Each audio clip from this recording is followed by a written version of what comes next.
Good morning, everyone. My name is Giorgio Losi. I'm a PhD student in Italian Studies at Indiana University Bloomington. Welcome to Closeness in Distance. This is a biennial graduate conference held by the Department of French and Italian at Indiana University that this year is taking place online. It is our distinct pleasure to introduce the first of our three keynote speakers today, Carlo Ginzburg. We are very grateful to Professor Ginzburg for accepting our invitation. The theme of this year's conference is distance, a choice that has been inspired by the circumstances we live in during this pandemic, but also by the recent publication of a new expanded edition in Italian of one of Carlo Ginzburg's best-known works, Occhiacci di Legno, Wooden Eyes, 9, now there are 10 essays on distance. John Hall, another graduate student who organized this conference, will present our guest in a minute. Before that, we would like to thank those who generously contributed to this conference, in particular the Olga and Isa Ragusa Foundation for the Humanities, the Mary Margaret Barcoon Fund of the Department of French and Italian, and the Department of Comparative Literature. As graduate students, we would like to extend our thanks also to the chair of our department, Professor Oana Panaite, to Professors Massimo Scalabrini, Andrea Ciccarelli, and to the graduate students coordinator, Isabel Pittman-Smith, for supporting us in the organization of this event. After Professor Ginzburg's speech, there will be abundant time for questions.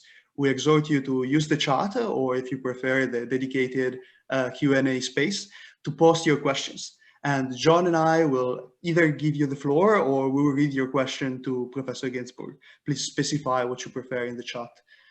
Finally, after the Q&A, we will have a 10-minute break and our guest will reconvene for a separate meeting with the graduate students only. Thank you, Professor Ginzburg. John, thank you. Please. Thank you, Rob. Thank you. Let me now introduce Professor Ginzburg. Carlo Ginzburg is one of the world's leading historians, a pioneer in the field of microhistory, and one of the foremost experts in the cultural history of the Renaissance, whose work has been recognized by some of the most prestigious accolades, such as the Abbey Warburg, the Feltrinelli, and the Balzan Prizes, as well as being an honorary member of the American Academy of Arts and Sciences. Having studied at the Scuola Normale di Pisa, and having received his PhD from the University of Pisa, he went on to teach at the University of Bologna, UCLA, and most recently, the Scuola Normale di Pisa.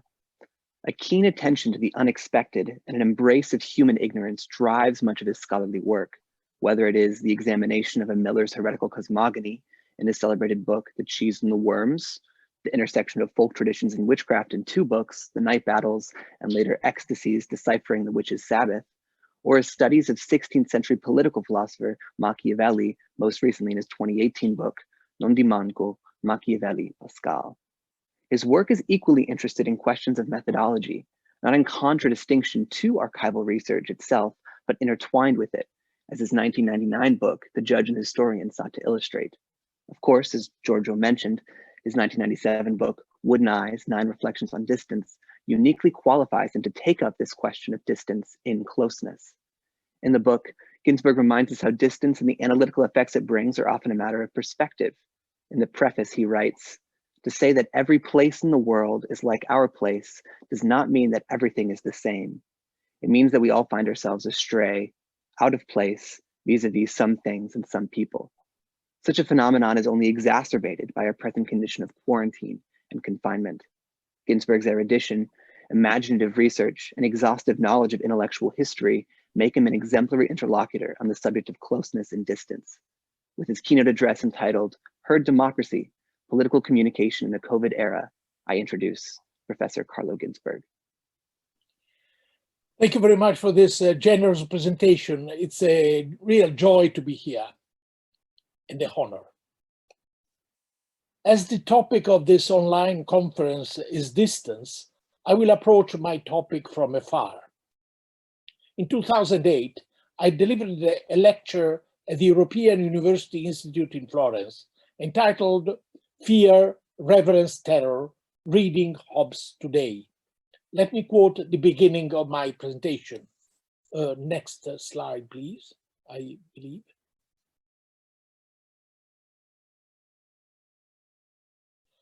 Okay, quote. I will speak, no, just a moment, is the previous one. I will speak about terror, not about terrorism. Like terrorism, terror is part of our present, but I will not speak about the present. Sometimes we should try to keep the present at a distance, protecting ourselves from the incessant noise of the news surrounding us. In order to understand the present, we must learn to look at it obliquely. End of quote. My research on Hobbes had started from his first published work, the translation of Thucydides' History. Several scholars had suggested that one of the most famous pages of this famous work, the description of the plague in Athens, may have inspired Hobbes' equally famous evocation of humankind in the state of nature.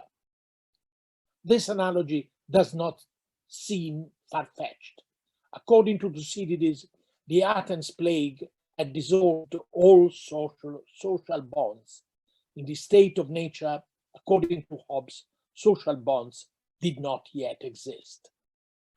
I began to check Hobbes' translation and suddenly came across the following sentence, quote, "Neither the fear of the gods nor the laws of man awed any man," end of quote.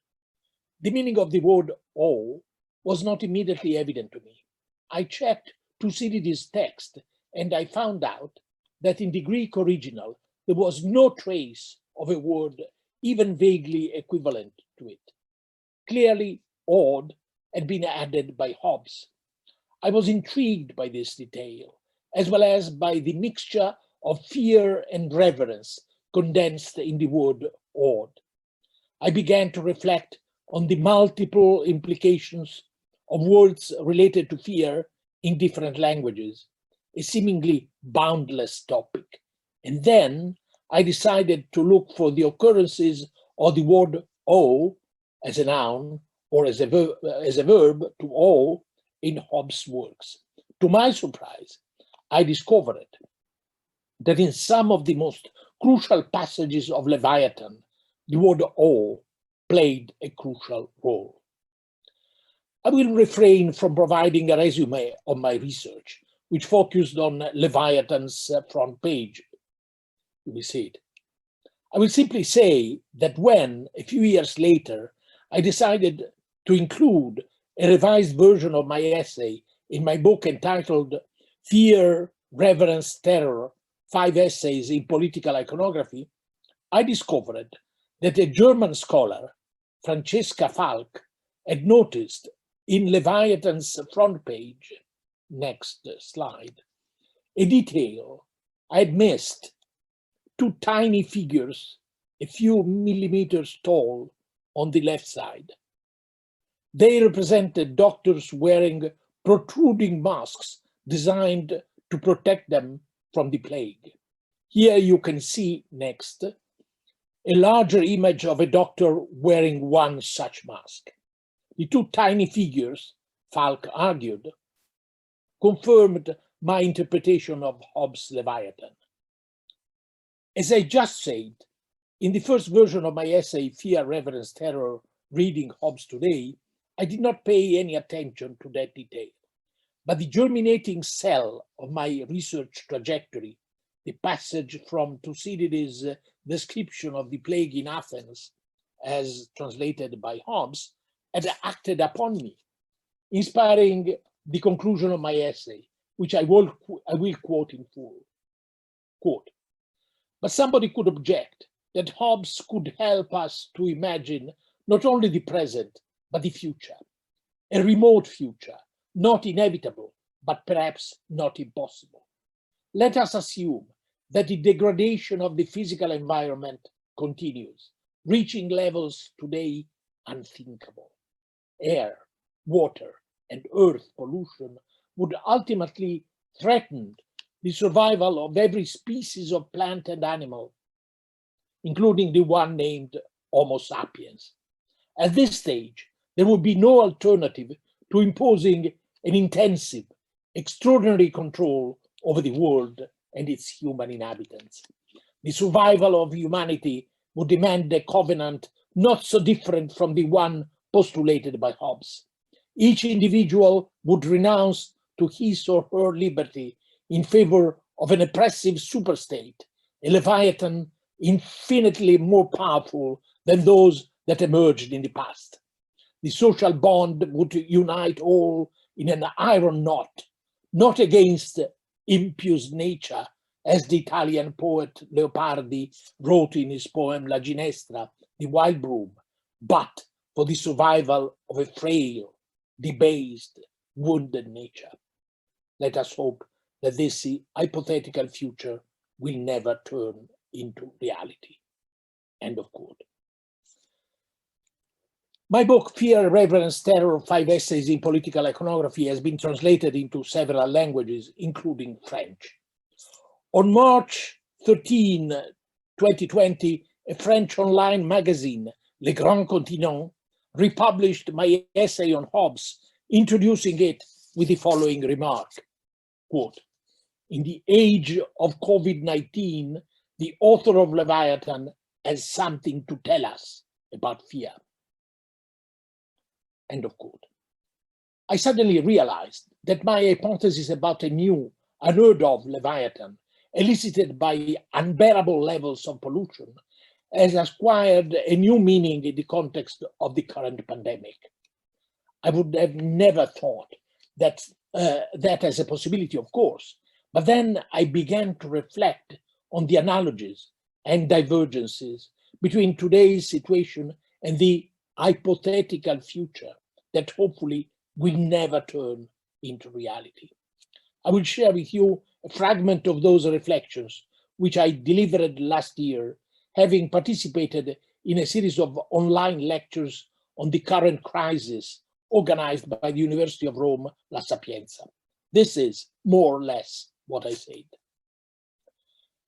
I'm not an epidemiologist, I'm a student of history.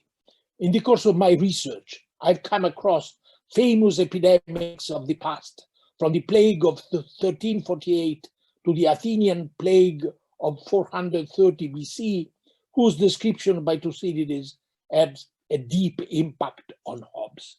But all this does not give me any expertise on the current pandemic, which I have followed at home in a situation of absolute privilege, continuing my work, consulting my papers and my books, and doing web-based research.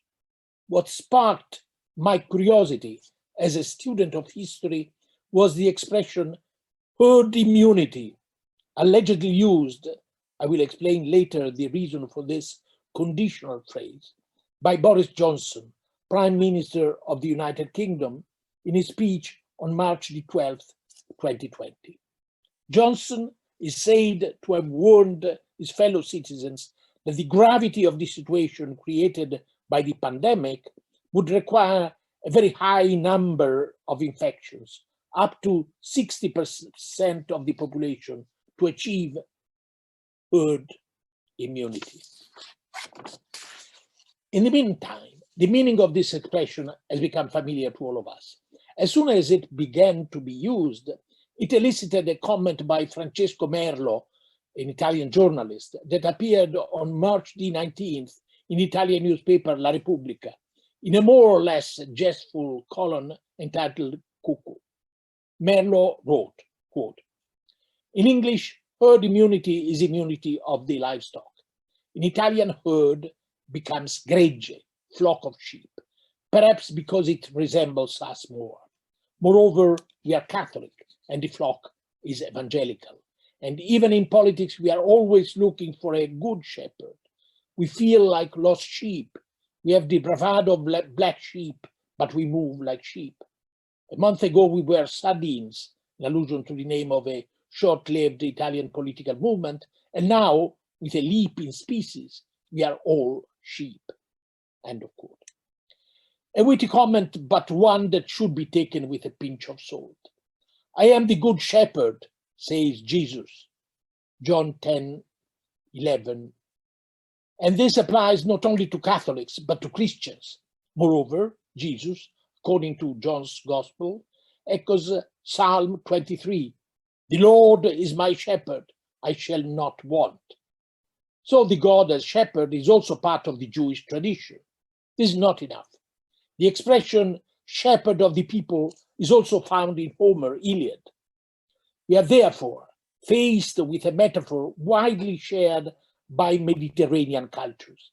The religious or political authority protects and guides the soldiers or the faithful, just as the shepherd protects and guides his flock. It is likely that the persistent echo of this ancient metaphor explains why the expression herd immunity, meaning immunity of a group of animals of the same species, was translated into Italian as flock immunity, referring to sheep.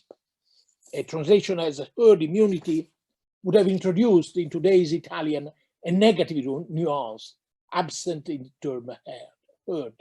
In the speech that Boris Johnson is said to have delivered, the reference to humans in a term normally used for animals remains. This reference becomes immediately clear as soon as one checks the context in which the expression was first used. It is an article by two members of the Department of Bacteriology and Preventive Medicine at the University of Manchester, W.W.C. Topley and G.S. Wilson, which appeared almost a century ago and can be read online today. The spread of bacterial infection, the problem of herd immunity, Journal of Hygiene, 1923. A series of experiments on mice used as guinea pigs led the scientists to formulate the hypothesis that herd immunity and individual immunity constituted two distinct but related problems. To test this hypothesis, an experiment was carried out on a nest of mice. After vaccinating half of them, they were all injected with an infectious virus. The vaccinated and unvaccinated mice were then placed in different cages and mixed in different proportions. Based on the reactions to the virus, speed of infection, mortality rates, and so on, it was concluded that in the event of an epidemic, an individual who had been made immune by vaccination was not fully protected, but was better protected if the other members of the group had been vaccinated. The age-old fight against infectious diseases, which Jenner launched in 1796 with his vaccine against smallpox, a disease that was eliminated on a global scale just over 40 years ago, has benefited greatly from the herd immunity experiment conducted by the two Mancunian researchers. But a crucial aspect of the experiment was the fact that the mice had been vaccinated. When the news came that Boris Johnson had said at a press conference on March 12th that the UK would follow the herd immunity strategy, letting the contagion spread to create wide-scale immunity, the objection was immediately raised. But the analogy does not apply because in the case of the coronavirus, the vaccine did not yet exist. How could it be possible in this situation to expose 60% of the UK population to the coronavirus in order to create herd immunity?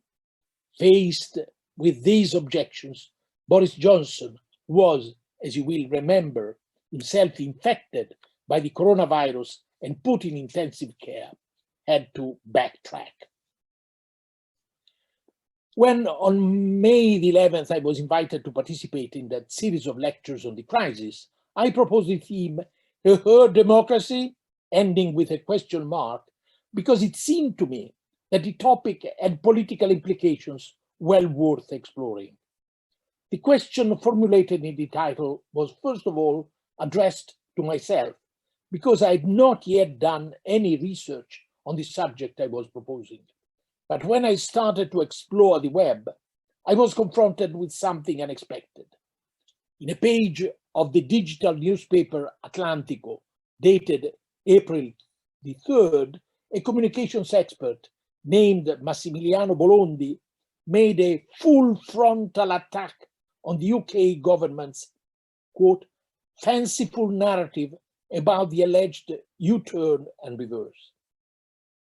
If you listen to Boris Johnson's speech, Bolondi wrote, you will see that in a speech of 866 words, the term herd immunity never crops up.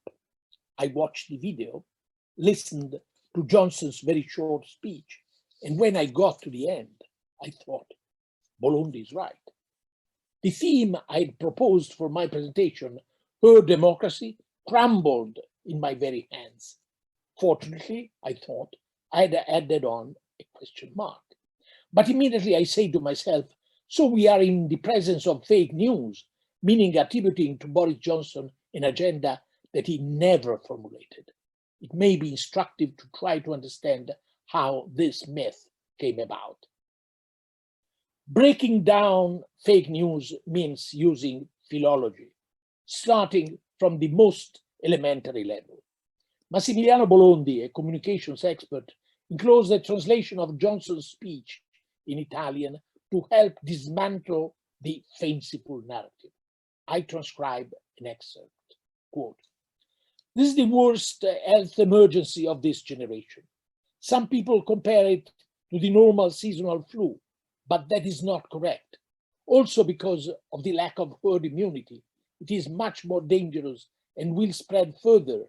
And we have to take note that many more families will lose their loved ones in untimely fashion." End of quote. Lack of herd immunity. Did Johnson use that expression or not? I listened to Johnson's speech again, and everything became clear. Johnson had used the expression lack of immunity, which the mass communications expert had translated by adding, without realizing, the expression herd immunity. A revealing slip of the tongue that cast light on what was being denied. But the story does not end here. At the press conference on March 12th, the UK government's scientific expert, Sir Patrick Vallance, spoke after Boris Johnson. Here again, I will quote an excerpt from his speech in Massimiliano Bolondi's translation, and then retranslated it into English. The main objective is to avoid the collapse of the health system by containing the peak to keep it at a manageable level, Sir Patrick Vallance had said, adding, "It is not possible to stop everybody catching it. And then it is also not desirable because you will want some immunity in the population to protect ourselves in the future." End of quote. Here, as you can see, we come close to the idea of using herd immunity as a containment strategy. In any case, on March the 13th, meaning one day after the above-mentioned press conference, Sir Patrick Vallance expressed himself very clearly in a BBC interview, quote, "Our aim is to try and reduce the peak, broaden the peak, not suppress it completely. Also because the vast majority of people get a mild illness to build up some kind of herd immunity. So more people are immune to this disease and we reduce the transmission. At the same time, we protect those who are most vulnerable to it." End of quote.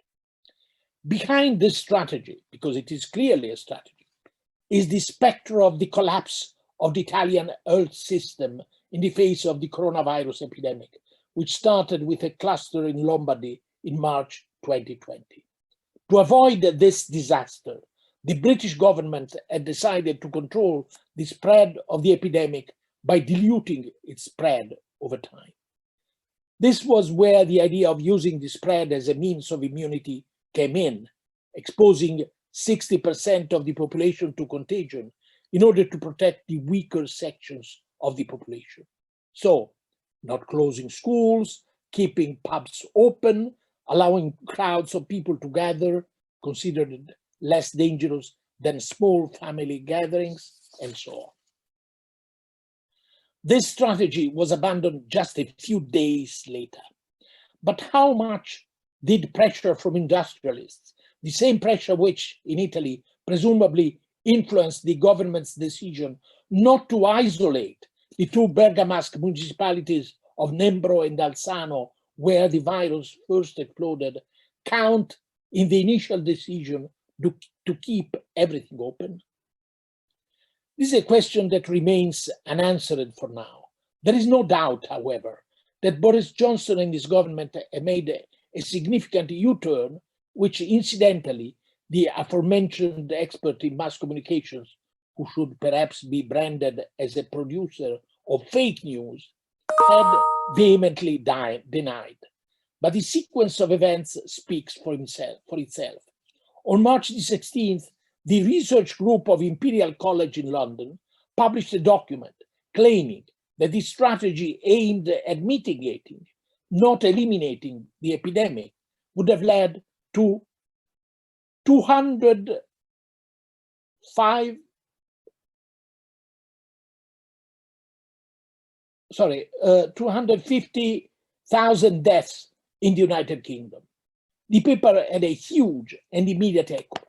On the same day, Graham Medley, an expert in epidemiology, professor at the London School of Hygiene and Tropical Medicine, and scientific advisor to the government, declared that the expression herd immunity had been misinterpreted. The intention was not to spread the epidemic and not to multiply the number of people infected. Herd immunity was a side effect, not the aim of a strategy to flatten the curve of infection. In short, there had been a communications failure on the part of the government.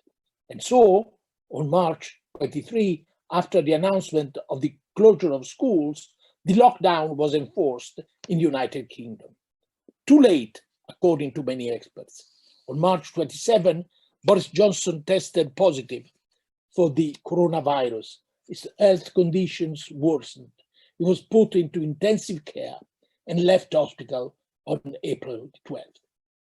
On May the 5th, Sir Patrick Vallance spoke to the House of Commons Health Committee, in effect confirming his line, quote, "If I have not made myself clear, I apologize. What I wanted to say is this: if there is no effective treatment, immunity must be provided. Immunity can be obtained from the vaccine, or if there is no vaccine, from individuals who have been infected," end of quote. But what must be the threshold of infected and unvaccinated individuals for group immunity to be achieved? On this point, there was no agreement among experts, but it seems clear that even in Italy, where the number of infected people is largely underestimated, we are far from that threshold. So far, I moved in a documented sphere, but as I try to unravel the meaning of the whole affair, I'm forced to venture into conjectural terrain. I wondered, in which contexts does the term herd appear in the Bible, starting with the King James Version? Today, I would rephrase this question in the light of a topic my friend Martin Tremler is working on: religious cultures as unconscious memory. Tremler, a very original scholar, has dealt, among other things, repeatedly with Abi Warburg. Sigmund Freud, the unconscious, and Abi Warburg, cultural memory, are intertwined in the theme I've just mentioned. I return to my question. In which context does the term herd appear in the Bible, starting with the King James Version? There are many passages. Here is one from the first chapter of Leviticus that I will quote from the King James Version. The term herd occurs, quote, "And the Lord called unto Moses and spake unto him out of the tabernacle of the congregation, saying, Speak unto the children of Israel, and say unto them, if any man of you bring an offering unto the Lord, you shall bring your offering of the cattle, even of the herd and of the flock. If his offering be a burnt sacrifice of the herd, let him offer a male without blemish. He shall offer it of his own voluntary will at the door of the tabernacle of the congregation before the Lord." Unquote. I could go on quoting passages from Numbers, Deuteronomy, and so on, all related to the context of sacrifice. Some will say, nice discovery, we know very well that it was cattle that were sacrificed. But if we take religions as subconscious cultural memory, according to the hypothesis formulated by Tremler, we can imagine that today, behind the expression herd immunity, someone has perceived, more or less consciously, the distant echo of sacrifice. In other words, behind a political decision guaranteed by the authority of science to sacrifice a part of the population in order to ensure the immunity of the community as a whole, would have brought to the surface a deep layer of religious character.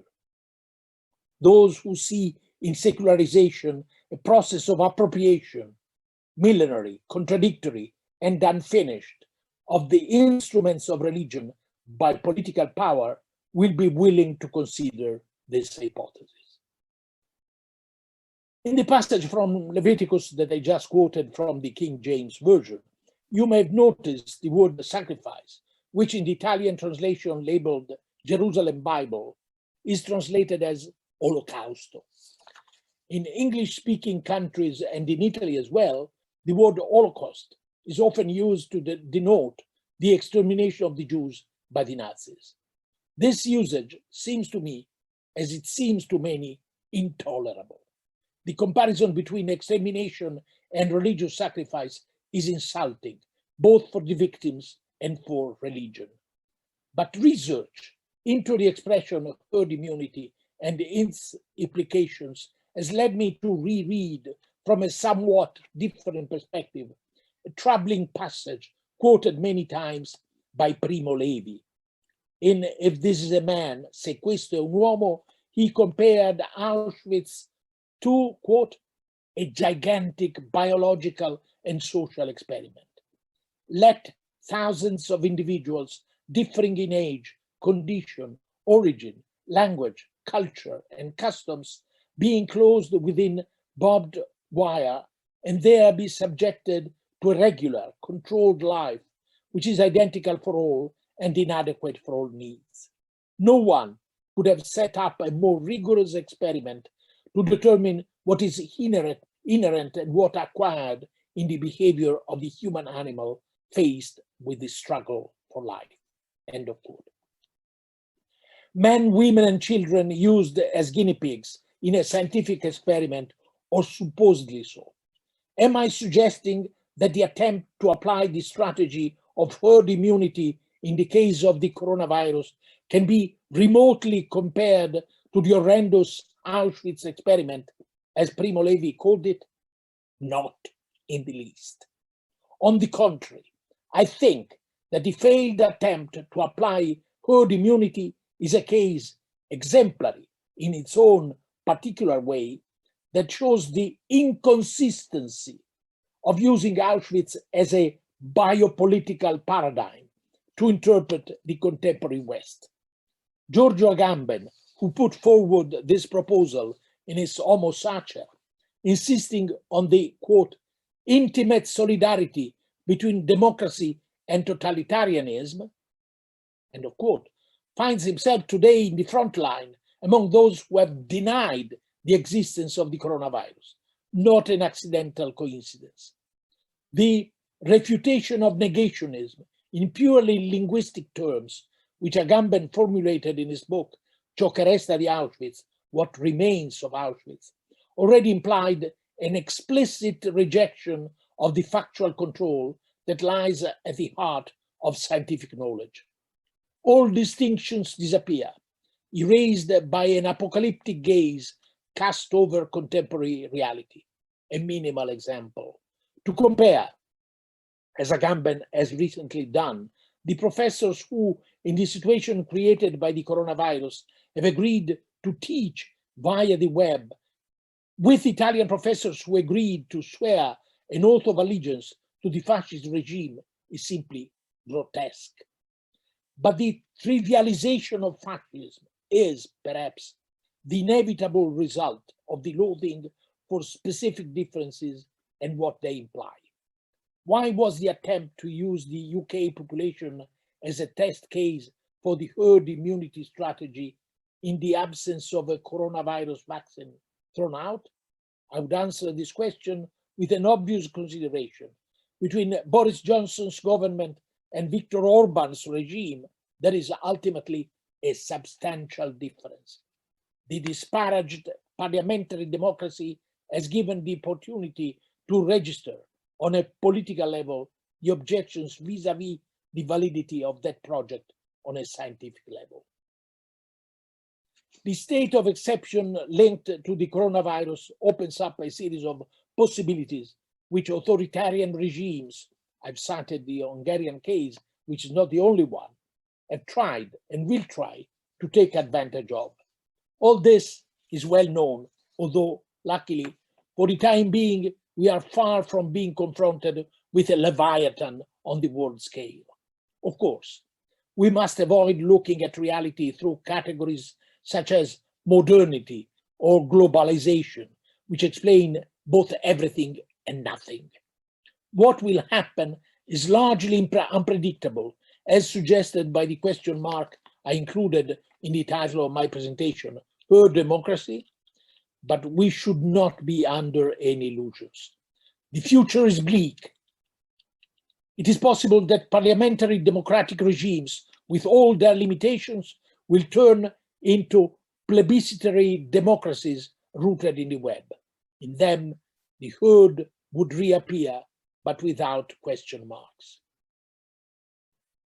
These are my reactions to what was happening 1 year ago. In the meantime, the pandemic has become a worldwide tragedy. Cooperation among different countries aiming to effective vaccination strategies is still highly ineffective. But some words ought to be said about the UK. I'm certainly as distant as possible from Boris Johnson's political orientation, but I'm ready to admit he has learned a lot from the mistakes he made last year. The massive vaccination campaign that is currently taking place in the UK, almost 28 million people having received at least one dose of a coronavirus vaccine, must be looked upon as a model, especially by my own country, Italy, whose approach to the pandemic has been hitherto painfully inadequate, to say the least. Thank you. Thank you very much, Professor Ginzburg. That was a wonderful and enlightening talk. At this point, we want to open up the floor for questions. I would encourage people to use the question tool that you'll see at the bottom of your screens to submit a written question. And then we can read them out to Professor Ginzburg and he can respond as he will. So take a moment, formulate a question, and then hopefully we can engage in a little bit of dialogue about this really enlightening talk. Thank you. Let me read it out loud for all of you, and then Professor Ginzburg, please respond. The question is, Dear Professor Ginzburg, you offered us a resonant and complicated relation between herd immunity and herd democracy, and you developed this analog or homology using words such as immunity, infection, contagion, experiment, extermination, mass, in parentheses, communication, herd, community, Hobbes' Leviathan, democracy, and state of exception. What is your fear about the nature of democracy? Well, as I said at the end of my talk, I mean, the web has created a different context in which democracy can become an empty word. In other words, the problem is where crucial decisions are taken and how. And how, let's say, political support coming from, let's say, electors is going to be crucial or not. And I think that we are back to, let's say, a problem which, let's say, emerged in the 19th century when Napoleon III turned the vote, meaning plebiscite, into a caricature of democracy. And I remember that Giuseppe Mazzini, the Italian politician, was horrified by this possibility Now, this was a long time before, let's say, 20th century dictatorships. But we have to remember that Adolf Hitler came to power through a democratic system, which he later destroyed. So he was elected by the majority of people. So, I mean, democracy is not, let's say, a safe protection in all possible contexts and against all possible dangers. We have to remember this.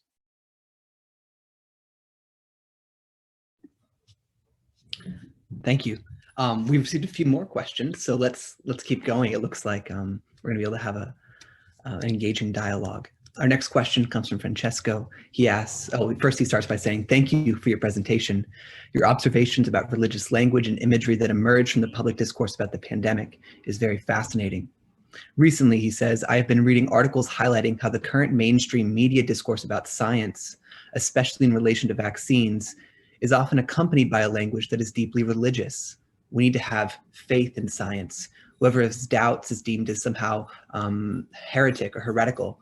Doctors and scientists have become something like oracles and priests. This attitude, of course, is far from scientific method and mindset, but is useful to create consent. What is your take? What do you think about this topic? Well, I mean, I agree. This is a crucial topic, and I think we have to make a distinction between science and the way in which science is communicated. And I mean, there are two different levels. And so we can imagine, let's say, science being turned into a sort of religious language. And we have to be very, I mean, deeply aware about this danger. So I think that, let's say, it's important to stress the fact that mistakes can occur and they can be corrected. And so, let's say, which is just the opposite vis-a-vis sort of religious image of science in which science is a protection against mistakes, period. That's not the case at all. And so when we are back to mistakes, we are back to, let's say, public debate. And I think this is absolutely crucial. In other words, because after all, let's say the medium which we are using and which is so important, not only at this moment, meaning the web, also implies a difficulty about debate, which we experience every day. And so we have to stress the role of public debate at all possible levels, I would say. Excellent. Moving on to the next question from Professor Ciccarelli. He asks, could you please tell us how the vaccine and vaccination issues, including issues related to production, commercialization, favoritism towards richer Western countries, etc., all relate to the issue of herd democracy? This is a difficult question. In other words, I mean, first of all, we are dealing with an issue which implies an incredible amount of money. And so not only, let's say, the effectiveness of all vaccines, but also, let's say, the financial implications of all this. And so we can imagine, let's say, corruption taking place. We can imagine, let's say, choices vis-a-vis different vaccines which are not necessarily related to the effectiveness, but to other issues, and so on and so forth. So, I mean, I think that nobody among the let's say, in the crowd as we are, can really understand what's going on. We are, let's say, victims of what was going on, what's going on at a different level, and we are unable to take decisions. And so really those decisions are not related to a democratic procedure for many reasons, including the fact that, I mean, on the one hand, there is expertise, and the expertise is not related to majority. So, I mean, this is a real problem. And then there is a problem of speed. we have to take, governments have to take, let's say, decisions which are crucial for the survival of people at a pace which is not the pace of democracy. So once again, we are confronted with, let's say, objective reasons which make democracy weaker in this context.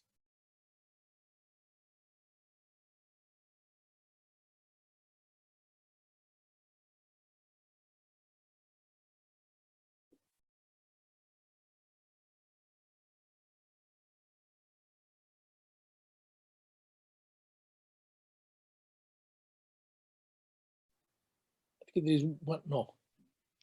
Yes, we have one more question by Professor Panaite, our chair. Maybe Hello. Oh, hi. I think she can speak now. Hello, everyone. Can you hear me? Yeah, thank you. Yeah, so thank you so much, Professor Ginzburg, for this absolutely necessary intervention and quite eye-opening.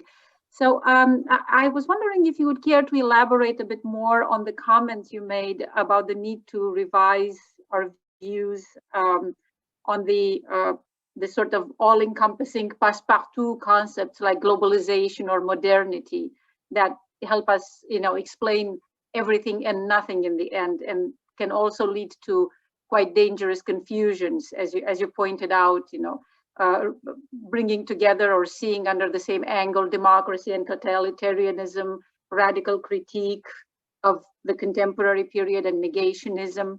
So more specifically, how would you say that this recent period is forcing us or is enabling us to review our conceptual toolbox, to have a more nuanced comprehension, understanding of our reality?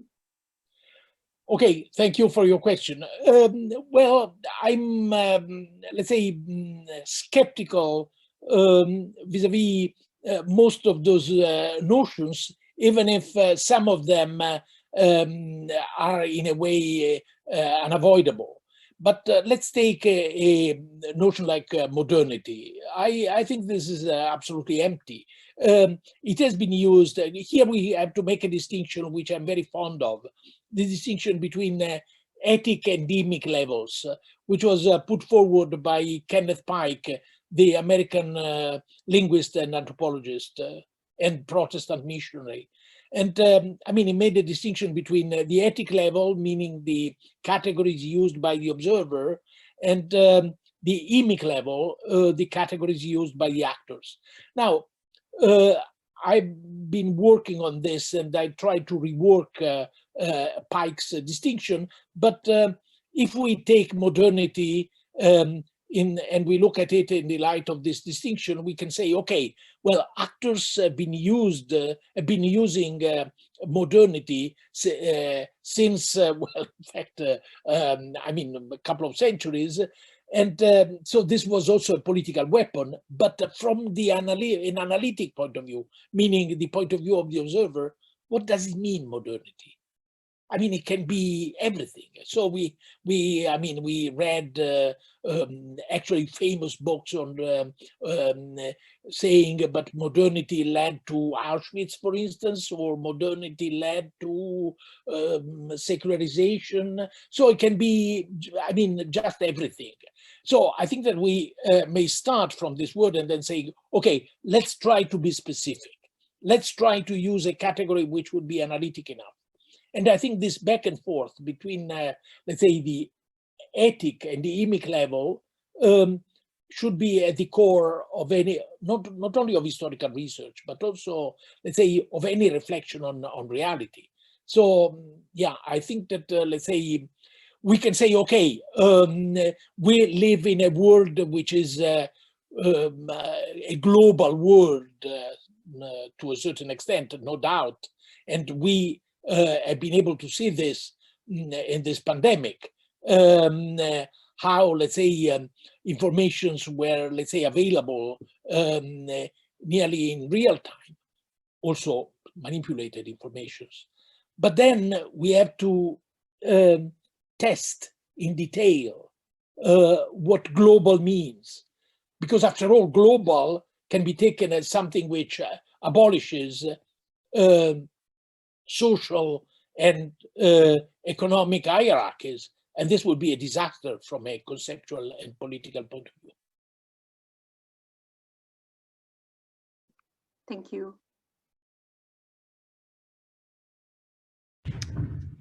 We have a number of new questions, and this next one is a little bit more methodological in addition to substantial, from Alison Calhoun. She thanks you for your talk. She says, you began your talk with awe, terror, and later discussed the current state of religion or religious language as a part of subconscious cultural memory.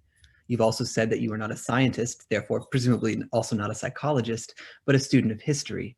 My question is, as a fellow student of history, what is your opinion of the role of psychology in current work on history, and how important are psychological approaches to the past today? Thank you.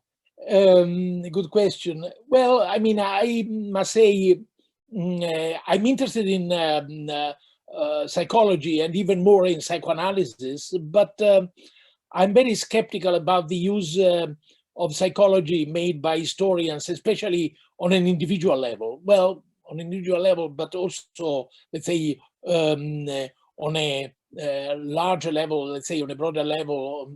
When I read about collective psychology, I think this is just an empty word. So I think that, let's say, we may start from, let's say, psychological categories, but then we have to test them on the basis of a specific historical context. What does it mean? Well, I mean, there is a word which is currently used and which I deeply dislike, is the word empathy. I think empathy, from the point of view of an historian, does not make sense, because it implies, let's say, a sort of identification which is a shortcut, especially when we are dealing with, let's say, past societies, but even with contemporary society. So I think I used to oppose to empathy another word which I regard as crucial, and which I used at a certain moment in this in my talk, meaning philology. Now, why philology? Why is philology so important? First of all, because it implies the possibility of creating a distance. It implies a distance. I take philology in a broad sense, in Giovanni Battista Vico sense, including, let's say, not only texts, but also images, for instance. And then there is the possibility of testing what? Well, there is that marvelous definition of philology by Friedrich Nietzsche, when he said, philology is the art of slow reading. And I used to say that this kind of slow reading is compatible with the incredibly fast pace of the web.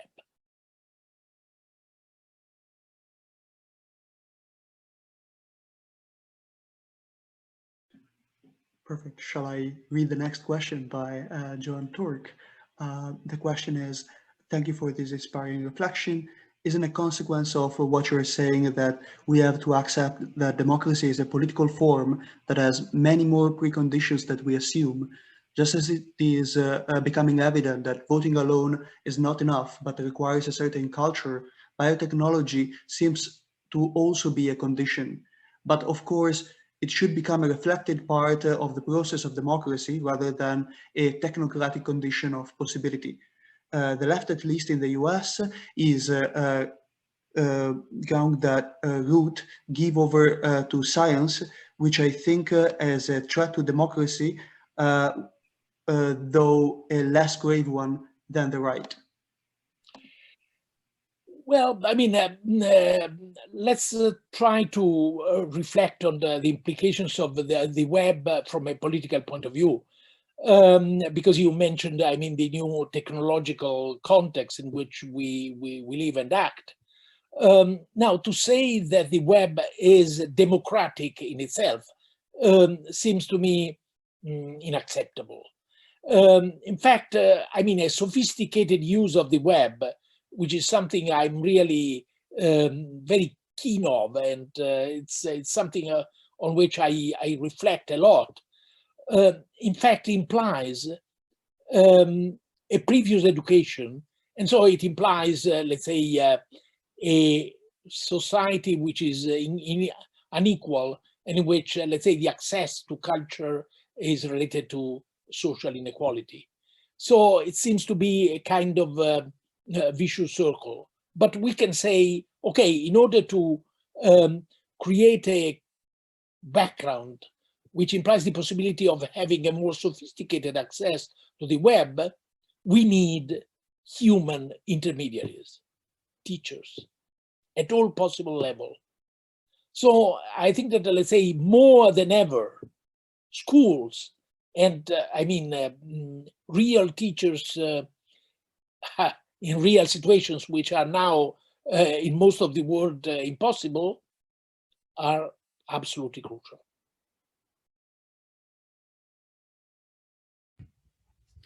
So Carl poses a very pragmatic question, right? A question about going forward. He asks, how in this current context can we strengthen democracy? Is there a way to exploit the web and the current experience of the pandemic? I'm guessing in order to strengthen democracy.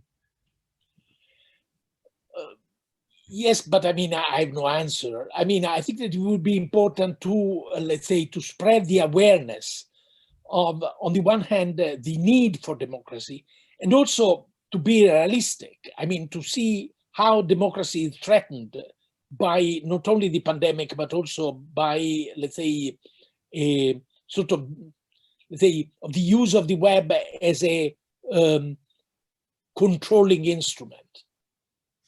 Leviathan, a digital Leviathan. So we have to be aware of this. And I think it's important to debate about this. And again, I mean, in a way we are back to philology, because I think that this idea of slow reading seems to me very important, because it's the opposite of, let's say, easy propaganda, you know. We have to reflect and to create a space of debate in which a real debate can take place, which is not so obvious. I mean, I'm always struck. I mean, when I used to travel, which is now impossible for my, in order to teach in different places, I was struck by the differences in different countries in terms of education. I don't believe, obviously, in national characters. This is, rubbish. But I believe in, let's say, orientations within a given education towards debate. And at that level, the differences are very, very important. And I think that, let's say, every pupil, every student is potentially open to debate. But the problem is in which way the teachers are able to create a space for discussion. And that's the difference. They can say, there is any question, in a way which implies, okay, there are no questions, the debate is over. Or there can be a real debate, you know. And I think that, let's say, to learn how to debate is really important. There is a technique, and we have to learn that technique. I mean, I learned it as everybody, you know. I mean, I was not, it's not something which, it's a given, you know.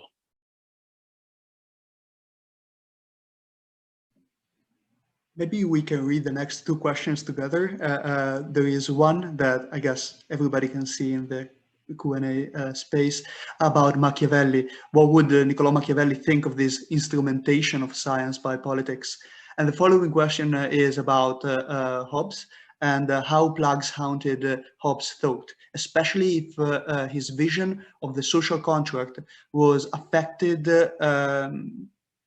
by the particular chaos that a pandemic brings as opposed to a civil war.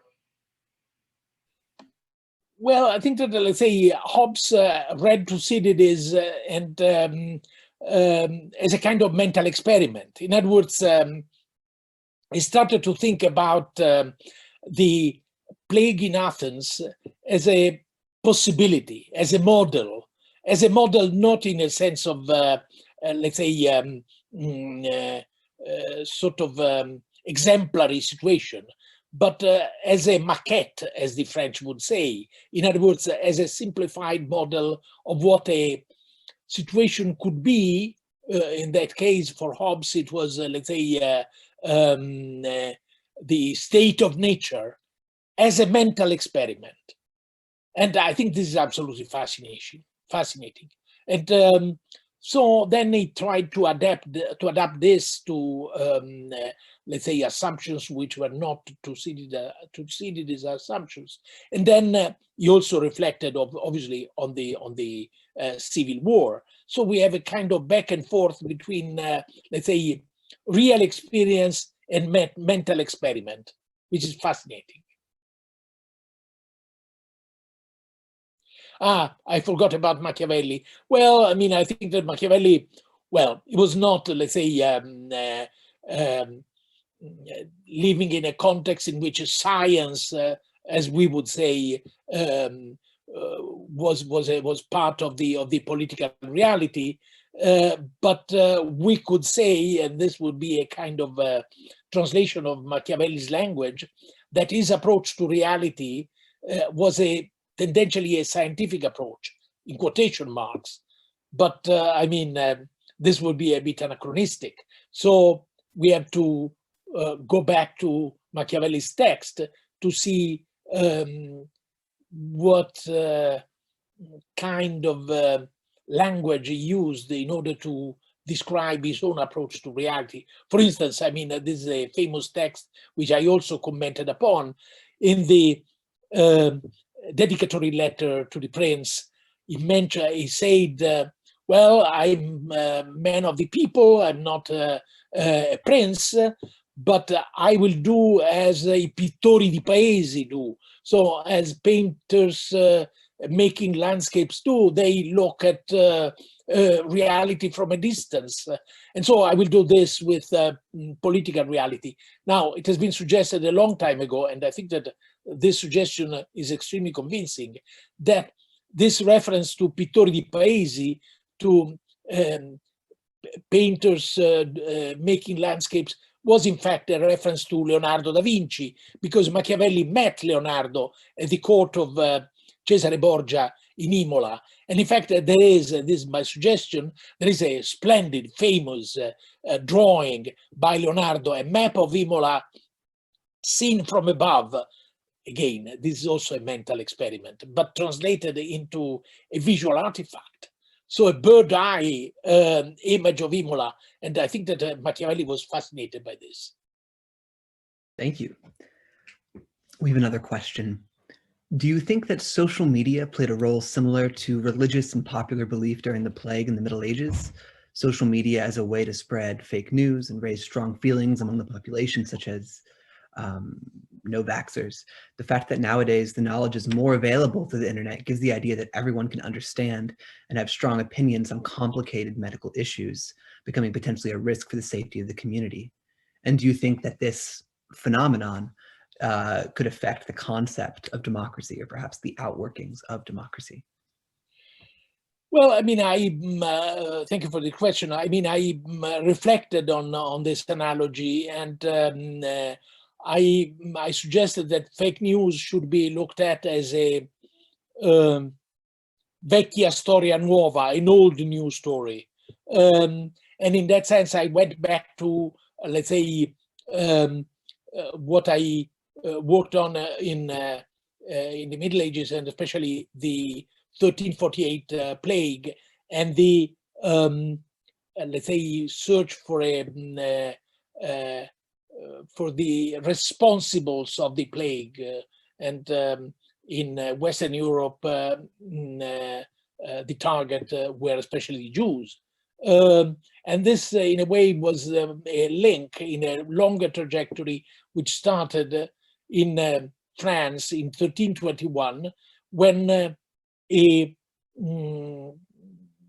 news, fake news, in fact, spread, saying that there had been a conspiracy against society, and the actors in the conspiracy, the inspirers of the conspiracy, were the lepers. And then, according to another version, the lepers inspired by the Jews. And then, according to a third version, the lepers inspired by the Jews, inspired by the kings of Granada. So we have lepers, Jews, and Muslims. And so there was those versions of a conspiracy. Now, I analyzed the spread of news and the use of trials involving torture in order to get confessions through torture concerning the conspiracy. And let's say all this, I mean, I worked on this decades ago. My book was published in 1989, but certainly, I mean, in those days, today, I'm reflecting on this because after all, the obsession with conspiracies is becoming more and more pervasive. So we have to reflect on this. Not simply establishing a, let's say, a mechanic analogy with the Middle Ages. There are differences, as you said in your question, but certainly we have to learn from the past, and also we can ask questions to the past starting from the present, but always emphasizing the differences. Perfect. I will proceed with the next question that goes like this. Dear Professor Ginzburg, thank you very much for your lecture. My question is the following. In a moment such as the COVID-19 pandemic, governments had to provide difficult and complex restrictions to citizens. I find the word herd fascinating because on one side, it seems to convey a democratic element, the whole of citizens acting together toward the same direction. But on the other side, it reminds us that the real decisions were in the hands of a few shepherds, as it was in the Homeric poems with when Agamemnon was the Poimenaton Laon. What are your thoughts about this amphibiology? Well, I think that I mean you identified one of the themes of my presentation, meaning the ambiguity, which is at the core of the notion of herd. So, I mean, I completely agree. I mean, this is what I try to convey. And I think that your reaction implies that, I mean, the message has been received and reworked, and I'm glad. We have a question that touches on your discussion of religion as kind of subconscious cultural memory. And the question asks, can you please expand on the coupling of Warburg's cultural memory and Freud's unconscious? Well, I mean, okay, this notion of religions as subconscious cultural memory is not my own idea, is Martin Tremel's idea, and is working on this project. But on the one hand, okay, there is Aby Warburg and then Freud. And I think that we have to make a distinction between the two approaches. Actually, I mean, in the case of Warburg, in his book on the intellectual biography of Warburg written by Ernst Gombrich, Ernst Gombrich was a great art historian, but this book is in many ways problematic, although it has been very effective in, let's say, starting a kind of Warburg renaissance. But I mean, Gombrich said, compared Warburg's approach to Jung's approach. And I think that this is not convincing. On the other hand, the, let's say, convergence between Warburg's approach and Freud's approach is also not really convincing in my view. And so we have to go back to Warburg and to understand what did he mean by memory. And so, first of all, visual memory. Now, I mean, he worked with images, as you know, and I think that, let's say, in his notion of Pathosformeln, formulas of emotion, we could say. Well, there is a kind of a deep and very fruitful ambiguity. On the one hand, he was not taking for granted the continuity of those formulas. So there has been, he argued, a rediscovery of those formulas from antiquity in, let's say, in the Renaissance. But on the other hand, there is something which I discovered with surprise, meaning the very source of Warburg's notion of pathos formen. And this is, it's a footnote in a book which he read as a young man in Florence, Charles Darwin's The Expression of Emotions in Men and Animals. And he said in his journal when he read this book, at last, a book which is helpful to me. Now, in that footnote, Darwin was quoting a passage from Joshua Reynolds' lectures. Reynolds, the great 18th century British painter. And Reynolds was saying that it's bizarre, but opposite emotions can be expressed by the same visual device. And this is already Warburg. And so, I mean, my argument, I wrote this some years ago, is that Warburg came across this footnote, went back to Reynolds, and then he started to use his notion of pathos formen, which was in fact going in that direction, meaning the fact that, let's say, a Bacchante and a Mary Magdalene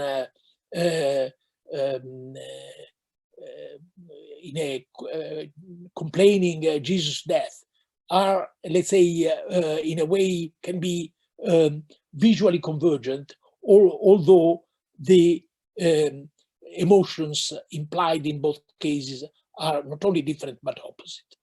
So I think we are far from Freud. I think this trajectory, which goes back first to Darwin and then to Reynolds, well, I mean, it's something different. And I think that, let's say, we have to look for Warburg as an actor, not using our categories as, let's say, pervasive categories, not, let's say, we have to avoid the risk of being, as I used to say, ventriloquists. So we have to listen at Warburg's voice. Although, I mean, he used to make references to pathos formen in his unpublished writings, and then, of course, in his final project, Mnemosyne. But he was very careful in using this in his published work. Great. Maybe we can invite Professor Rinaldo, to our Director of Graduate Studies in Italian, to read his question, if he prefers. Otherwise, we will read it for him as he wishes. Oh, I can read it, or I can explain it. Can you hear me? Yes, thank you. Thank you. Yeah, I guess my question was a bit verbose. So the idea is that we've been talking about herd immunity as something that seems to come as intrinsically good, as it protects us against something that is bad. But I'm thinking of cases where it can be applied to communities that protected themselves against positive change. Historians of American segregation have pointed out that in racist communities, any number of anti-racist individuals could be introduced without any change, as long as they were introduced one at a time. Then their non-racist ideas had nowhere to spread. When multiple non-racist or anti-racist individuals were introduced together almost at the same time, then they could bond and those ideas could spread. So if that is the case, I just wanted to hear your opinion if this could be seen as a case of herd immunity, of a community immunizing itself against anti-racism. And if that be the case, a herd immunity, then it's a sort of value neutral fact or effect or situation that doesn't necessarily have any positive or negative connotation. Thank you. Well, I mean, I may go back to that distinction which was put forward by Kenneth Pike, meaning the etichemic distinction. So I think that I, let's say, reacted to the notion of herd immunity from a distance. In other words, it is not my category, and I looked at it as a category used by actors, scientists, politicians, and so on. But then the role of an observer, as I was, even an incompetent observer, an historian who is not an epidemiologist, was to look at that category from a distance. And I think that, let's say, what struck me was the ambiguity of this notion. And I think the previous question stressed this ambiguity very, very, very clearly. And I completely agree with this. This was, in fact, my point. So we have to look at the ambiguity and also of this notion, and let's say the political implications and the political analogies are risky. And so I agree with you. I mean, I wouldn't take it as a neutral category at all.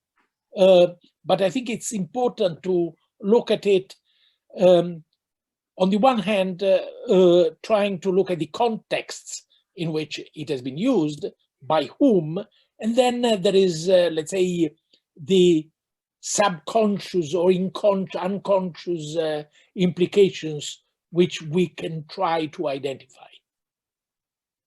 So certainly not a neutral category. Thank you very much.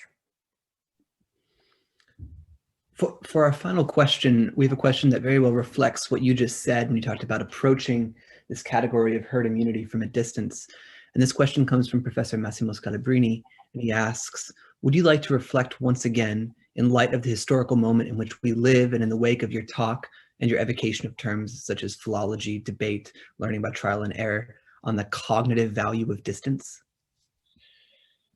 Thank you. Well, I mean, certainly, I think that, let's say, distance is important, and I opposed distance to empathy just in order to stress the danger of a sort of misleading identification.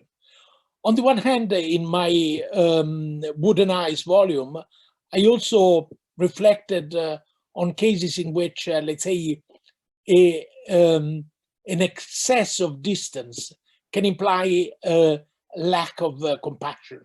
So, I mean, once again, distance is not a neutral category. But certainly, I mean, it's a category which we can try to control. And as I said, philology, why philology? I was, let's say, referring very quickly to Vico, because I think in the case of Vico, there is this need to decipher the language in a broad sense, in which, let's say, a text has been written. And so we have to learn something which is not part of our culture. We have to avoid anachronism. Now, I think that, let's say, this is very important, and there is a moral and political implications of this, because after all, we can use anachronism even in everyday life, projecting our own self into other people's attitudes and distorting them through our own perceptions. And so we have to fight against, I would say, as I used to say, the obsessive provincialism of our ego. Thank you. I think this is a perfect answer to conclude this Q&A session. Yesterday, our chair opened this two-day conference with a quote from your book that says, too great a distance gives rise to indifference, too great proximity may awaken compassion or provoke murderous rivalry. So we could also close on this note. So our plan now is to meet again in 10 minutes with the graduate students. We thank Professor Ginzburg for accepting to spend some time in a more private environment to continue this conversation. Okay. Thank you again, everybody, for your participation. Thank you for your questions. Thank you.